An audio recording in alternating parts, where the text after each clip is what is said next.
بسم اللہ الرحمن الرحیم ألم تر كيف فعل ربك بأصحاب الفیل۔ سورة الفیل کا ترجمہ اور مختصر وضاحت بنام خدائے الرحمن الرحیم، آیت نمبر 1۔ ألم تر كيف فعل ربك بأصحاب الفیل، کیا تو نے نہیں دیکھا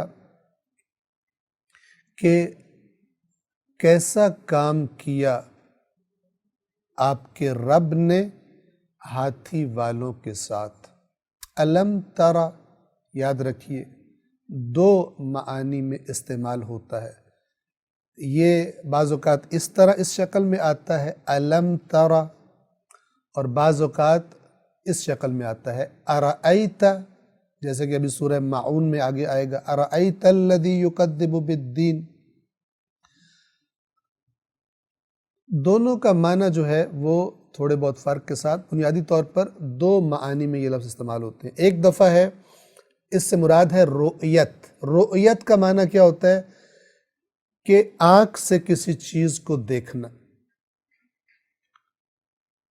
لیکن بعض اوقات یہ رؤیت کا معنی عقل کی آنکھ سے، بصیرت کی آنکھ سے کسی چیز کو دیکھنے میں بھی استعمال ہوتا ہے۔ مثال کے طور پر محبت کے جذبے کو کہاں دیکھا جا سکتا ہے؟ آنکھ سے دیکھا جا سکتا ہے۔ جس کے اندر محبت ہے اس کی حرکات، ہم اس کی حرکات کو دیکھ سکتے ہیں، لیکن خود محبت کہاں سے دیکھی جاتی ہے؟ وہ اندر کی آنکھ سے نظر آتی ہے، اس کا باہر کوئی وجود نہیں ہے کہ کسی چیز پر ہم ہاتھ رکھ کے کہیں یہ محبت ہے یا یہ نفرت ہے، اندر ہوتی ہے۔ تو بعض چیزیں ہیں کہ جو اندر کی آنکھ سے ہی ان کو انسان دیکھ سکتا ہے۔ اسی طرح یاد رکھیے یہ جب ہم کہتے ہیں بات مجھے سمجھ میں آ گئی ہے، یہ جو بات سمجھ میں آئی ہے وہ کہیں باہر موجود ہوتی ہے کہ اس کو انسان لمس کر سکے، اشارہ کر سکے یہ وہ بات ہے جو مجھے سمجھ میں، یہ میری سمجھ ہے، ایسا نہیں ہوتا، وہ اندر ہوتی ہے انسان کے۔ تو اس معنی میں بھی رؤیت استعمال ہوتا ہے۔ کیا مطلب؟ کبھی تو معنی یہ ہوگا کہ کیا آپ نے آنکھوں سے دیکھا ہے، اور کبھی یہ معنی ہوگا کیا آپ نے غور کیا ہے۔ یہ غور کرنا بھی، اس کے لیے بھی رؤیت کا لفظ استعمال عربی زبان میں ہوتا ہے۔ جس آیت میں استعمال ہو وہاں سے انسان اندازہ کر سکتا ہے کہ اس سے مراد ظاہری آنکھ سے دیکھنا ہے یا اس سے مراد غور کرنا ہے۔ اور یاد رکھیے اردو میں بھی ہم جب کسی سے بات کر رہے ہوتے ہیں تو کبھی ہم کہتے ہیں یار غور تو کرو، اور کبھی کہتے ہیں یار دیکھو تو صحیح۔ یہ دیکھو تو صحیح سے مراد یہ نہیں ہوتا کہ آنکھ سے دیکھو، بلکہ ذرا مزید غور کرو، شاید کوئی گنجائش ہماری بات کی تمہارے پاس نکل آئے۔ بس یہ دیکھنا یعنی رؤیت دونوں معنوں میں عربی میں بھی استعمال ہوتا ہے اور ہم اردو زبان میں بھی استعمال کرتے ہیں۔ کیا آپ نے نہیں دیکھا کہ آپ کے رب نے ہاتھی والوں کے ساتھ کیا کیا؟ یہ ہاتھی والے کون تھے؟ یمن سے آئے تھے۔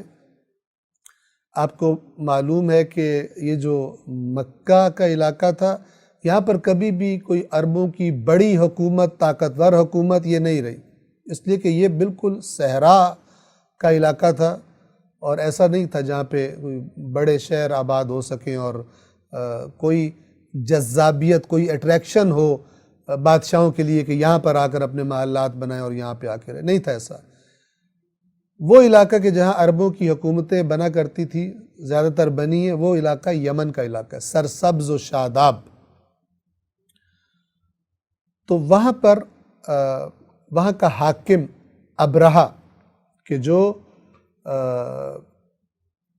اس نے اپنا ایک عبادت خانہ تیار کرایا، بڑا عظیم الشان اس نے عمارت بنائی، اور لوگوں سے یہ چاہا کہ بجائے بیت اللہ جانے کے، بجائے مکہ جانے کے، اس گھر کی زیارت اور وہاں پر عبادت کے لیے اکٹھے ہوں۔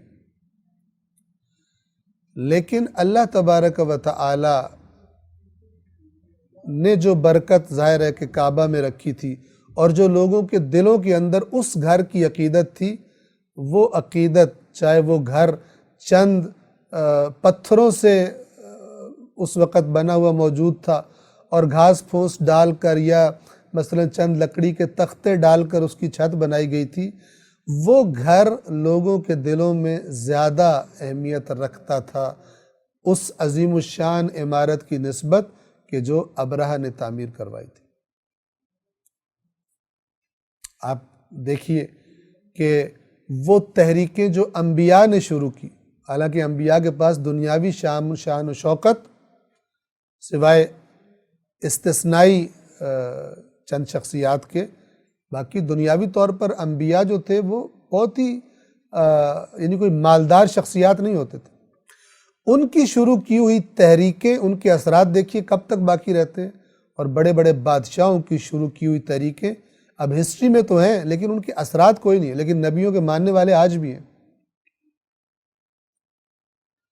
آپ انبیاء کی تحریکوں کی زندگی دیکھیے اور غیر انبیاء بادشاہوں اور جناب فلان شخصیات، ان کے کوئی فلسفہ پیش کرتا ہے، تھوڑے عرصے کے بعد کوئی اور آتا ہے اس کے فلسفے کو مثلا رد کرتا ہے، ختم ہو جاتا ہے، اور اس کے معتقدین بھی، اس کے فالو کرنے والے بھی ختم ہو جاتے ہیں۔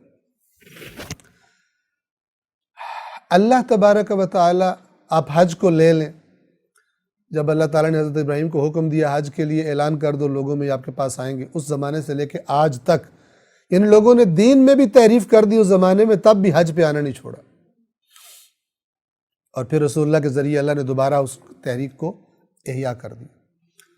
تو دین ایک ایسی چیز ہے چونکہ اس کے پیچھے اللہ تبارک و تعالیٰ ہوتا ہے۔ دینی چیزوں کی انسان کے اندر جو عقیدت اور ہیبت بیٹھتی ہے وہ دنیا دار لوگ اپنی چیزوں اور اپنے پروجیکٹس کے بارے میں پیدا نہیں کر سکتے۔ تو بہرحال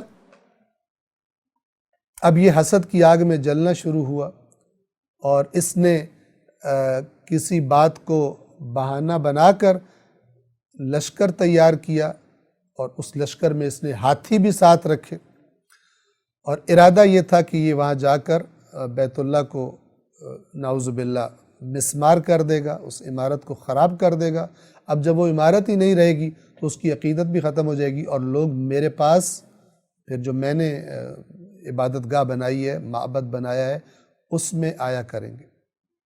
تو یہ ہاتھیوں کا لشکر لے کر چلا، اور جب مکہ کے قریب پہنچا، جو لوگ حج پر اللہ تبارک و تعالیٰ نے جنہیں توفیق دیے جانتے ہیں کہ جب مزدلفہ سے منی میں داخل ہونے لگتے ہیں تو وہاں پر ایک علاقہ آتا ہے تھوڑا سا، اسے کہتے ہیں وادی محصر۔ یہ وہ جگہ ہے جہاں پر ابرہہ کا لشکر عذاب کا شکار ہوا تھا۔ تو جب یہاں پر پہنچا، بالآخر اس کا ارادہ تھا خانہ کعبہ پر حملہ کرنے کا۔ جب اس حملے کی نیت سے وہ یہاں سے آگے بڑھنے لگا تو اللہ تبارک و تعالیٰ کے حکم سے بہت سارے پرندے مختلف گروہوں کی جھنڈ در جھنڈ، جھنڈوں کی شکل میں وہ پرندے آئے، اور انہوں نے کنکریاں برسائی اس لشکر پر۔ کہاں ہاتھی اور کہاں اتنے طاقتور لشکر والے لوگ، اور کہاں معمولی پرندے، اور کہاں ان کے پنجوں میں اور ان کی چونچوں میں جو پتھر موجود تھے وہ انہوں نے ان پر برسائے۔